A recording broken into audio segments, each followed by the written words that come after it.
Darklings, lightlings, hybrids, and everyone in between, how are you today? I hope you're well. So, continuing on this draconic path, which I do want to say I haven't given up on the witches, state by state stories.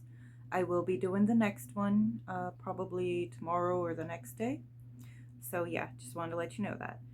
But I'm just so excited about this new path working with the dragons that I really wanted to do another video on that. Not so much as another experience, but to give a bit of background occult knowledge or mythology that I have found in my research on this path and wanted to present to you guys because I think it's really interesting. And if you're a knowledge whore like me, well, then this is for you. Hit that like button because it really helps me out. And if you are joining me again, thank you. You know I love you. You rock. And if you are new, hi. You're awesome too. As long as you subscribe, please. The Draconic path has many ancient roots in occultism and also in cultures all over the world, with dragon and serpent symbolism found everywhere worldwide, including dragon, serpent, deities, and cults. In Scandinavia, we have Jormungandr, the serpent who holds the world in its coil and holds the seas together. He's depicted like the Ouroboros symbol often, and we see other depictions of him. Then we have the many serpents at the roots of Yggdrasil, and the dragon Fafnir, whom Sigurd slayed in the sagas. In Egypt, the serpent Apopis, who chases the sun god Ra, trying to devour him, is usually symbolized as chaos or evil. And also, a lot of these I found have symbolisms in the underworld, but not all of them are chaotic and evil, but many are primordial and very ancient. Older than Apopis, the primordial snake god, and sorry if I butcher this, but I'll put the spelling of the word up so you can see what I'm trying to say. Nehebakau? Okay, I ain't even gonna try. The word will be on the screen. Was an ancient and eternal god known as the original snake. A protective and powerful deity believed to have emerged from Earth, which a lot of these I realize too in their stories either emerge from the sea or Earth or the sky. So he works under Mot and devours souls in the underworld. Draco was associated with Set, and his symbol was Sirius, the star, as well. I wanted to add that because I thought that was quite interesting. Seems that a lot of constellations and a lot in the sky is associated with serpents and dragons. In ancient Mesopotamia or Sumeria, Bashmu was a horned snake with wings. It is the Akkadian equivalent to the Greek Hydra constellation. Bashmu was created in the sea, and a companion to this dragon is Mushma, said to be a serpent hybrid of a lion, a bird, and a snake, or said to have 7 heads. The goddess Tiamat is a powerful 5-headed draconic goddess known as the queen or mother of all dragons, also called the queen or mother of all evil. In Celtic societies, serpents were sacred before St. Patrick's banishments of the symbol to rid their pagan influence in Ireland. In other Celtic areas, like ancient Gaul, Sirona was a goddess of healing and fertility and always depicted with serpents, similar to the goddess Hecate and her serpent symbolism. Cora, a Celtic serpent goddess as well, was said to be a hybrid in a horned dragon or snake. Old Irish Druids had cults of Neithir, a serpent god, and his symbol was 2 snakes, a lot like the caduceus, embracing each other, which the caduceus is also found worldwide. Mayan culture, this is another word that I cannot pronounce, but it too will be on the screen. He is a dragon serpent god of the sun, wind, and air. Mesoamerica also has one called Kakulakan, but the name means amazing serpent. The dragon or serpent is a symbol of working with the draconian path's essence for higher consciousness and alchemy of the self. In ways it can be considered chaos magic, in other ways magic of healing and wisdom. This path breaks boundaries and obstacles to expand our consciousness and brings out our inner dragon. It destroys the illusions of our reality, allowing us to see true reality and beyond the veil, which is what I strive for in this path working. I want that higher attainment. I want that truth. I want this higher consciousness. I am ready for it. It's what I sought when I worked with demons, and in some cases maybe this could be perceived as working with some of the same essences or energies. So I am finding the more I get along on this path, the more similarities there are between the two. The dragon or serpent is also representative of many occult teachings. Take astrology, for example. There are many deities in mythology that is a dragon and has 7 heads, which could represent the 7 traditional planets in astrology. Further than that, the lower 7 Sephiroth and Qliphoth spears.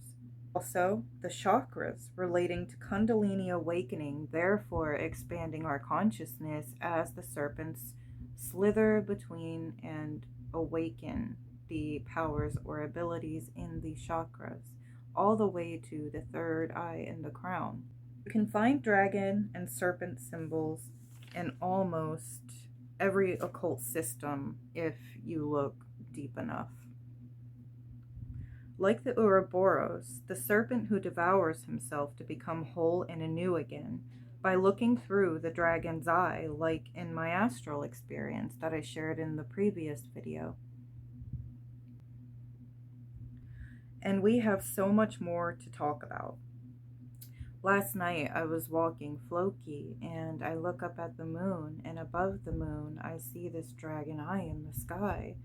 And I question it for a moment, like, am I seeing shit?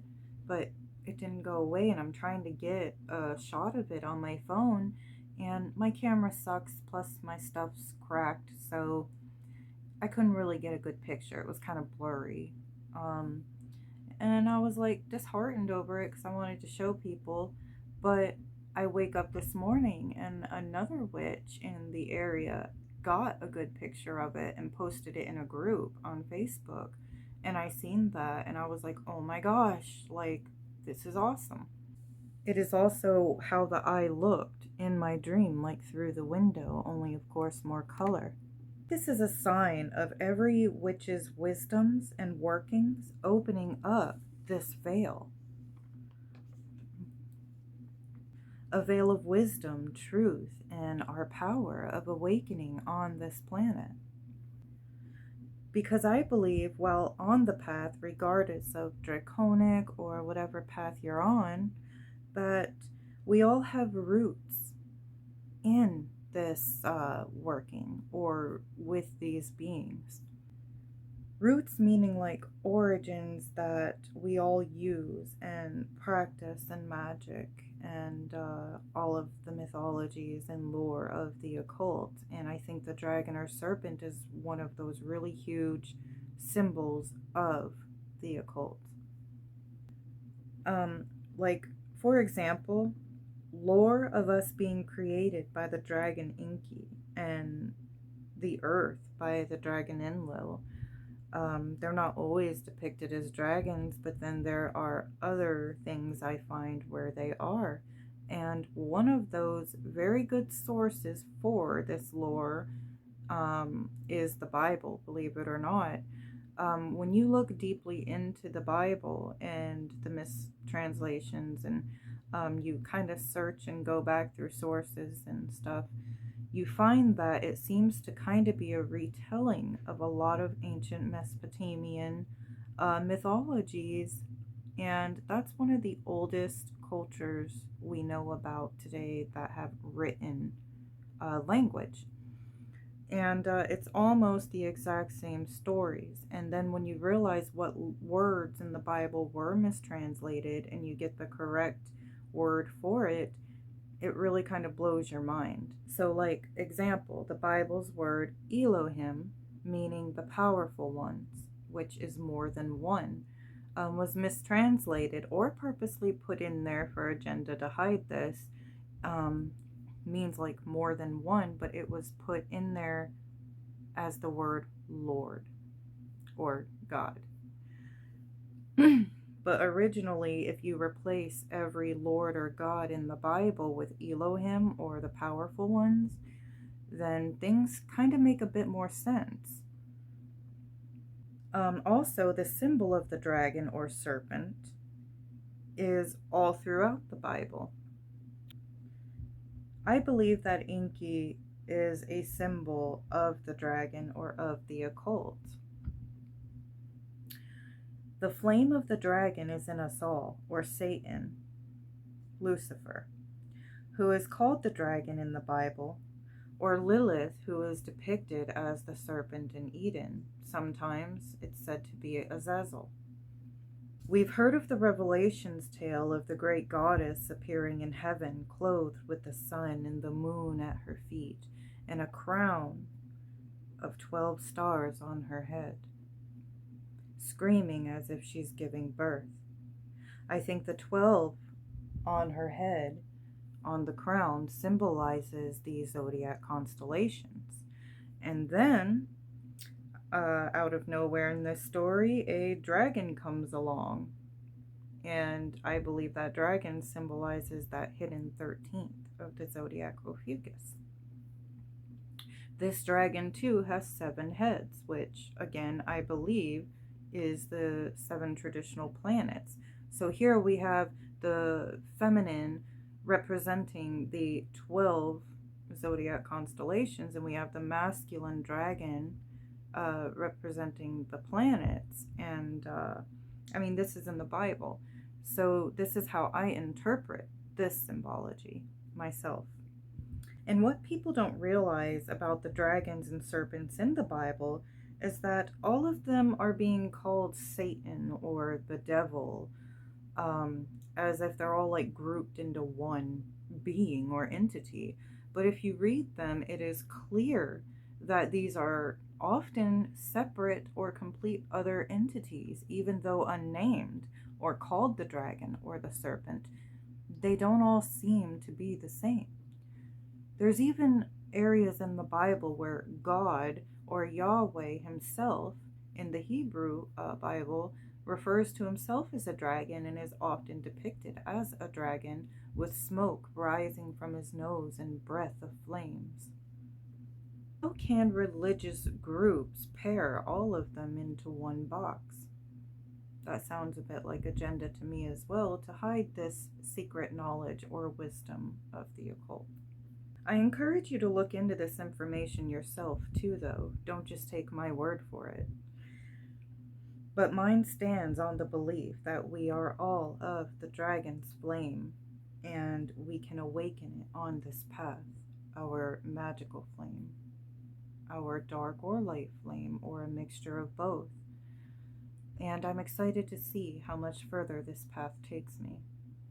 So let me know what you thought about all of this. And like I said, we have so much more to talk about with this. I mean, this is probably going to be a long series, because not only am I wanting to share my path workings and my experience, I want to share the knowledge I come across and other research that I look into and my own interpretations of things, like in this one today. Much love, guys. And a good reference too, if you want to know a bit more about like these Bible mistranslations and like some of the things I talked about, you can look at the channel The Fifth Kind. They do quite in-depth research on this sort of thing, and I think it's brilliant work. All right, well, I love you, and until next time.